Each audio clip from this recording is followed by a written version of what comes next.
So ito na guys, yung Honda Wave 100 update part 2 kung saan ito yung nagkaroon ng tunog o ingay sa kanyang cylinder head. So nagkaroon siya ng actual na tunog ng timing chain guys, no. Nabaklas na natin siya at syempre nakabili na rin tayo ng bagong pesa na nakabit natin sa kanyang cylinder head. So ito yung sukat ng kanyang timing chain, 88 length. So ibig sabihin guys, 88 po ang haba ng timing chain ng ating Honda Wave 100. So syempre mapapalit din tayo ng roller, dalawang roller. Before natin siya ikabit guys, ipapakita ko muna sa inyo ang dahilan kung bakit hindi natin palitan ang ating timing chain. So kapag sobrang gamit na ating timing chain, meron na talaga siyang pagkaroon ng diferensya, no? So nagkaroon na siya ng paglaylay o pagbitay. Ito lang gawin nyo, kuha lang kayo ng maliit na flat screw, tapos itabi nyo ang naunang timing chain at saka bagong timing chain. Doon nyo na makita ang diferensya ng dalawa guys. So ito na yan. Pagmasdan nyo ang una at saka bago, di ba may diferensya siya? Ibig sabihin, hindi na talaga natin palitan ng bagong timing chain ang kanyang motor. Kasi apektado po ang tunog ng kanyang makina kapag may problema na ang timing chain. So tapos yung mga roller din is mapiktuhan din. Kahit bago ang ating mga roller, kapag ating timing chain ay luma na, mag-iingay pa rin yan guys. So kita nyo ba ang diferensya ng dalawang yan? So kahit napakikli lang ang diferensya niya, malaki na po ang impact o ingay na may dudulot niyan sa loob ng ating makina. So siyempre before natin ikabit ang ating bagong timing chain, ay lalagyan natin siya ng lubrication o pampadulas. So pagkatapos niyan, malagyan natin ng oil, ay kukuha tayo ng wire para siya magsilbing hatak sa ating timing chain papasok sa ating cylinder block palabas sa ating cylinder head. Okay.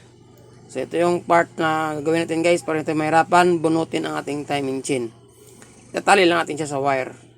Tapos hatakin natin palabas sa kanyang cylinder head.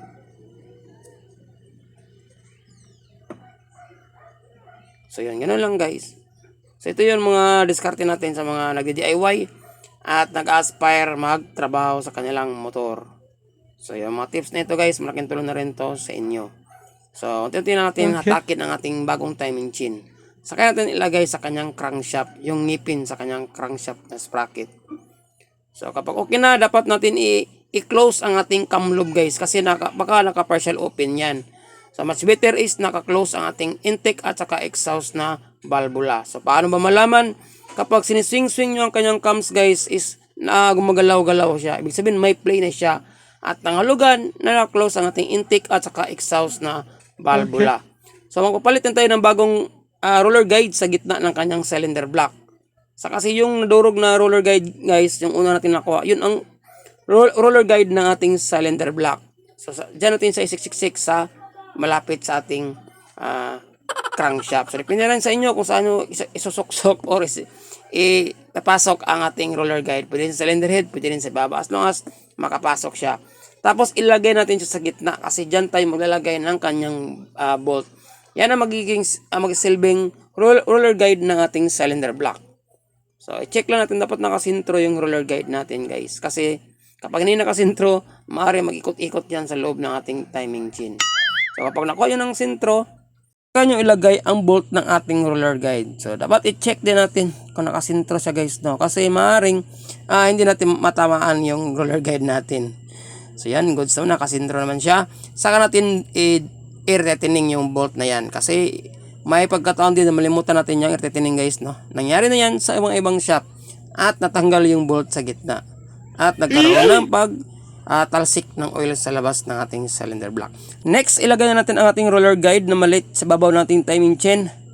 At siyempre dapat naka-timing na ang ating crankshaft guys. So nakita nyo ang kunya na yan, dapat naka-asintro na yan. Ibig sabihin kapag nakasintro na ating kunya o nakalibin na sa ating makina, automatic nakatap na ang ating piston guys. At nakuha na natin ang tamang timing ng ating crankshaft.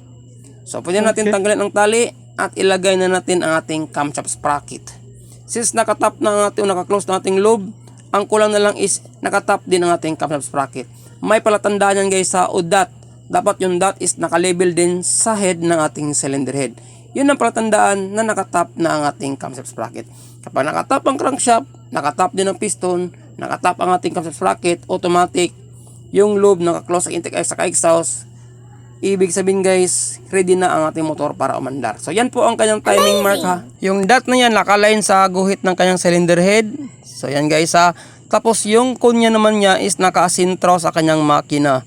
So yan po ang mga timing mark ng ganitong design ng mga motor, 110, 125, 100cc na makina.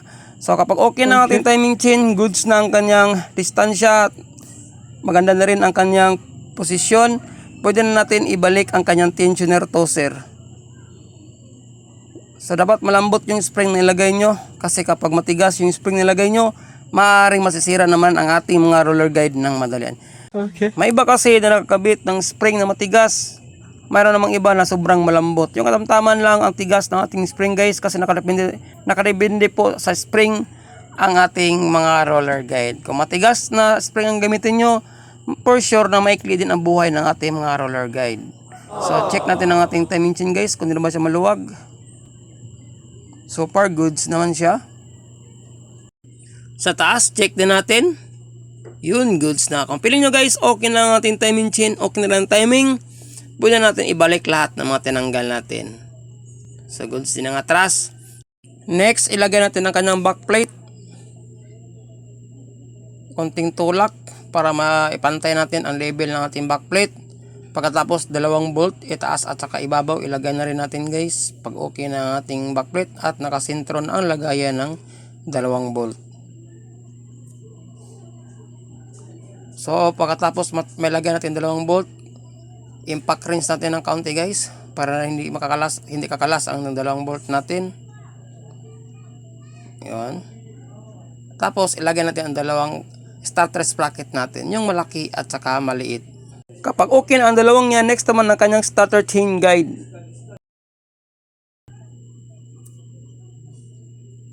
Pagkatapos ang stopper ng ating starter sprocket na malaki. Next, higpitan natin guys. Pagkatapos mahigpitan ay ilagay natin ang circlip ng ating starter sprocket na maliit. Baka lang makalimutan yan. Pagkatapos nyan, ilagay na natin ang kunya. Sa paglagay ng kanyang kunya guys, medyo may katigasan siya ng kaunti no. Kasi nung tinanggal natin siya, medyo part na matigas talaga siya. Kasi nga di pwede siya na maluwag lang. Kasi kapag maluwag siya, delikado ang ating magneto na madaling mag-iingay o gumagalaw. Pupukpukin naman siya ng dandahan natin guys. Unti-unti naman siyang papasok yung kunya na yan sa kanyang kalalagyan. Kaya habaan natin ng kaunti ang ating pasensya. Yun.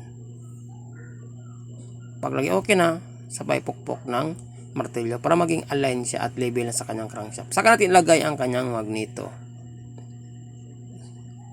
Pagkatapos ilagay yung magneto, ang kanyang washer naman ang ating ilagay.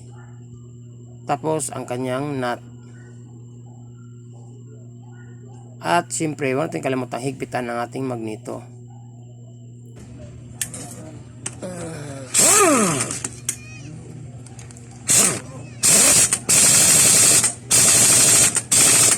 Kapag okay na ang ating magneto guys, ang next natin gawin ay ilagay na natin ang ating crankshell cover ng ating stator. 4 na bolt ibalik na rin natin.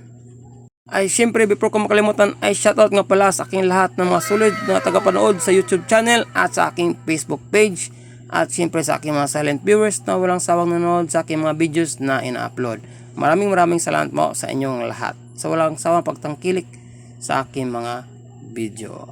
Pagkatapos nating ilagay ang 4 na bolt guys, ay syempre i-double check natin ang ating timing kung tumama ba siya o hindi. Mas maigi talagang i-double check natin, baka sobra or kulang ang ating timing ng ating camshaft sprocket. So tanggalin natin yung takip nito guys, na bilog na ito. Tapos yung sa ibabaw na maliit, tanggalin natin kasi dyan natin titingnan yung timing natin, na final timing pala sa ating camshaft sprocket. So check natin kung tumama ba yung timing. Ikutin natin na kaunti guys. So kailangan hanapin natin yung letter T at saka yung guhit niya. So yun, yung guhit na yan dapat nag-coincide yan sa gitna. So goods naman siya, naka-coincide na siya. Next naman yung timing mark na dot, yung arrow na yan. Since naging okay at tumama ating pagkalagay ng ating timing guys, meaning to say, maganda ang ating pagkakalagay ng ating camshaft sprocket at tumama tayo. So dapat naka-align yung dot na yan. At ito yung timing mark is nakasintro. So pwede na natin ibalik ang takip. Lahat ng takip, yung 3 takip, yung kanyang camshaft sprocket at ang 2 bilog na iyan, takpan na rin natin. para mapaandar natin ang kanyang motor guys, no? At marinig na natin ang pinali ng ating ginawang trabaho. Tunog ng ating makina. Pagkatapos papalitan natin ang bagong timing chain. Lagyan mo natin ng kaunting liquid gasket o gasket oil ang ating takip. Baka magkaroon ng moisture sa kanyang gasket.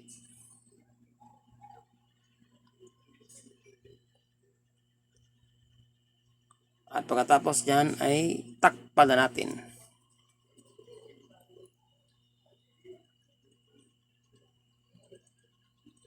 So ilagay natin ang kanyang takip.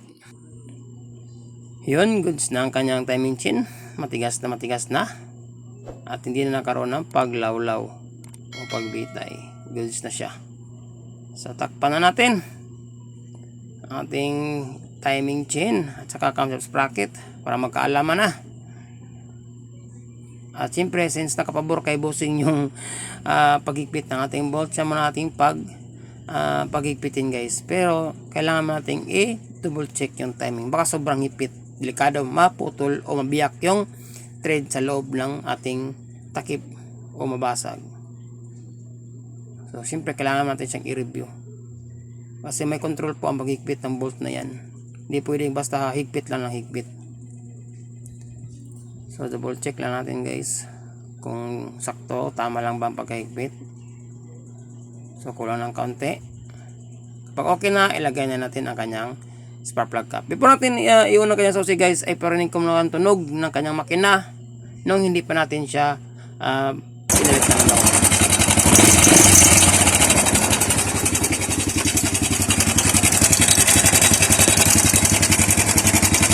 Ito naman ang tunog ng makina pagkatapos natin mapalitan ng timing chain.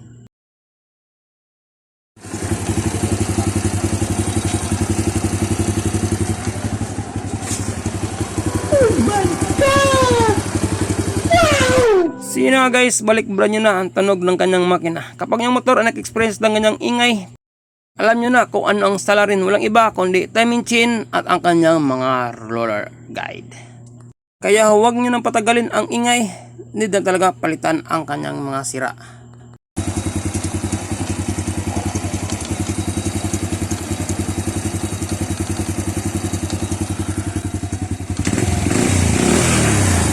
Yun lang guys, nasa araw na ito. Sana may natutunan naman kayo. Maraming salamat. At siyempre see you sa akin next video. Right safe, God bless. At sa akin na pakasipag gamitin ako. Ayos.